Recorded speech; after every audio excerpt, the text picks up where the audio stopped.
Alkitab mengajarkan kepada manusia yang diterima dan diyakini oleh orang Kristen bahwa keselamatan hidup yang kekal itu adalah anugerah yang secara khusus berdasarkan penetapan Allah Tritunggal, di mana dalam penetapan itu ada orang-orang yang ditentukan untuk menerima keselamatan.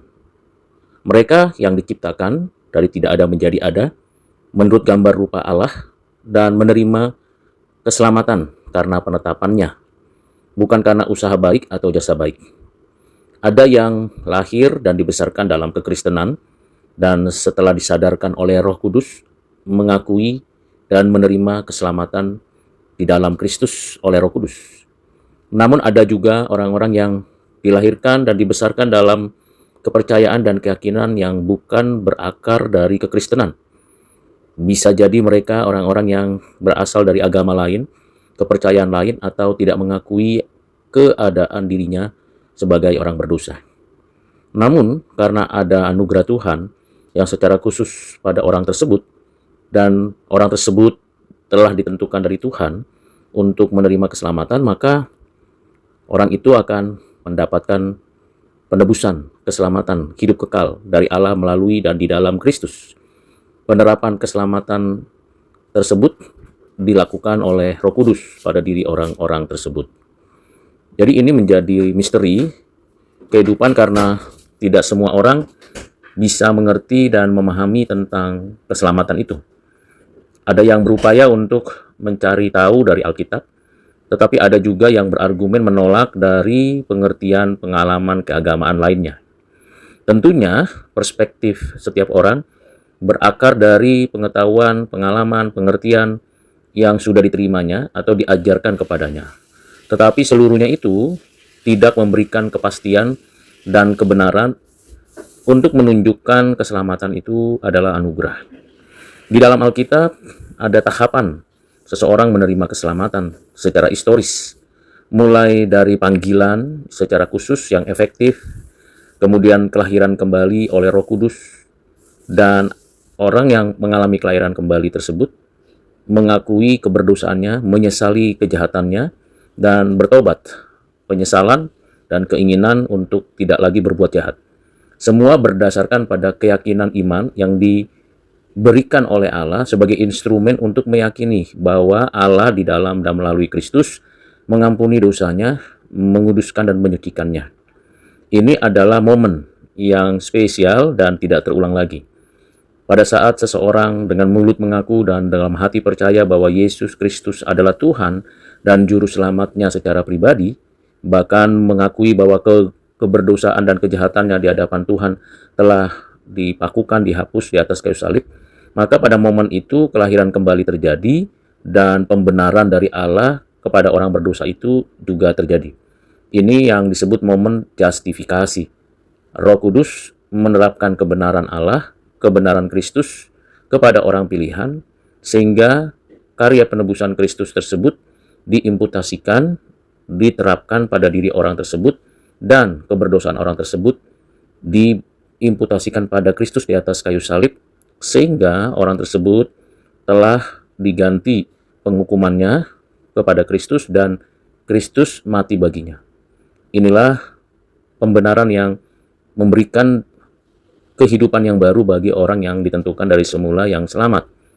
Pembenaran inilah yang memberikan seseorang memiliki status diampuni dan dijadikan anak-anak Allah. Kesatuan orang-orang pilihan dengan Kristus dalam kematiannya dan kebangkitannya dikerjakan oleh Roh Kudus pada diri orang-orang berdosa tersebut, dan tidak mungkin dari usaha keagamaan. Karena itu, pembenaran yang sekali itu bersifat kekal, sekalipun ada di dalam sejarah hidup orang-orang berdosa pada masa hidupnya di bumi. Setelah orang pilihan tersebut mengalami pembenaran, tentunya kehidupan selanjutnya adalah hidup yang baru. Hidup di dalam Kristus, hidup untuk mematikan dosa, menaati firman Tuhan, menjalani kehendak Allah sampai akhir hidupnya.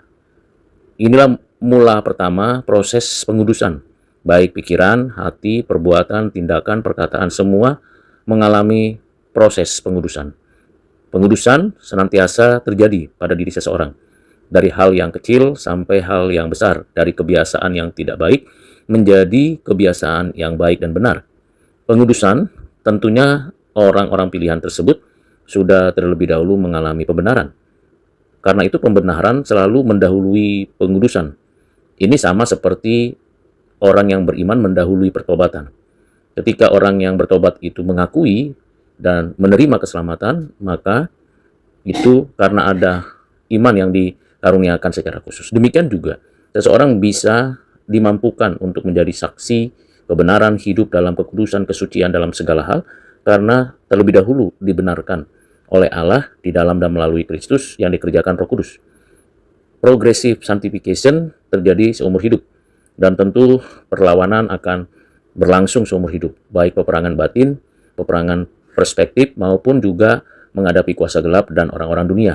Nah, di dalam kondisi seperti itu, orang Kristen yang sudah mengalami dan sedang mengalami proses pengudusan akan terus berjuang sampai akhir hidupnya, menghasilkan buah di dalam pemberitaan Injil, buah di dalam karakter, buah di dalam segala hal yang dilakukannya. Dan ini perlu dan penting untuk dipahami bahwa proses pengudusan bersamaan dengan kehidupan yang baru dan buah pertobatan, buah penginjilan, buah pelayanan, buah karakter, dan tentunya buah yang meninggikan nama Tuhan sampai akhir hidupnya.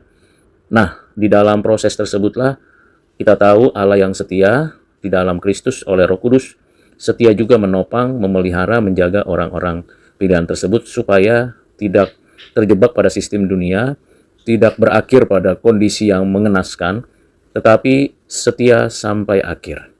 Dan ini tidak mudah kalau bukan Tuhan yang setia menopang, memelihara, menjaga, maka orang-orang berdosa yang sudah ditebus ini bisa berdosa lagi, bisa berbuat dosa. Itulah sebabnya orang-orang Kristen yang sedang menjalani kehidupan pengudusan dan hidup di dalam kesetiaan bersandar bergantung senantiasa kepada Tuhan, tetap berjaga-jaga dan waspada, karena si jahat selalu menggoda, orang dunia mencobai, dan kedagingan semakin lemah. Inilah tahapan-tahapan keselamatan dari hal-hal yang bersifat supranatural, penetapan, sampai kesetiaan hidup orang Kristen seumur hidupnya. Kiranya penjelasan singkat ini memberikan kepada setiap orang, baik orang Kristen maupun bukan orang Kristen, mengerti dan memahami tentang keselamatan hidup kekal yang dikaruniakan Allah Bapa di dalam dan melalui anaknya Tuhan Yesus Kristus oleh Roh Kudus. Sekali selamat, tetap mengalami keselamatan hidup kekal. Tuhan Yesus memberkati. Amin.